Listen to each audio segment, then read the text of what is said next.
பாகிஸ்தான் மீது இந்தியா தொடுத்த போரை ஆதரிச்சு ரெண்டு முதலமைச்சர் தான் பேரணி நடத்திருக்காங்க.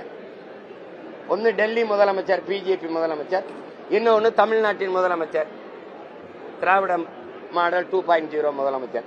2 பேரும் தான் பேரணி நடத்திருக்காங்க கொடியை பிடிச்ச. ஆனா அவங்க எல்லாரும் சொல்றது மற்றவனை எல்லாம் பிஜேபி பிடிஎம்னு. இத்தனை பிஜேபியோட கூட்டணி வச்சிருக்க ஐயா சந்திரபாபு நாயுடு கூட போல, நிதிஷ்குமார் கூட போல. இப்ப இந்த போரை நியாயப்படுத்தி பேசுறதுக்கு உலக நாடுகளுக்கு போக ஒரு 7 பேர் கொண்ட குழு. அதுல பிஜேபி ஏடிஎம்கேயோட அதிமுகவோட கூட்டணி. அதுல 2 பாராளுமன்ற உறுப்பினர், ஒன்னு ஐயா தம்பிதுரை, இன்னொரு சிவி சண்முகம்னு ஐயா. இந்த 2 பேர்ல ஒருத்தருக்கு அந்த குழுவுல இடம் இல்ல. கூட்டணியே வைக்காத திமுக இருக்க அம்மையார் கனிமொழிக்கு அந்த குழுவுல இடம் இருக்குது. இப்ப யாரு உண்மையிலே கூட்டணி? என்ன அமைதியாயிட்டிய?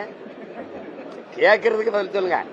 7 பேர் கொண்ட குழுவுல போரை நியாயப்படுத்தி பேச, அந்த பேசுற இடத்துல தீவிரவாதி எப்படி உள்ள விட்டீங்க, அவன் எப்படி உள்ள வந்தது தெரியல.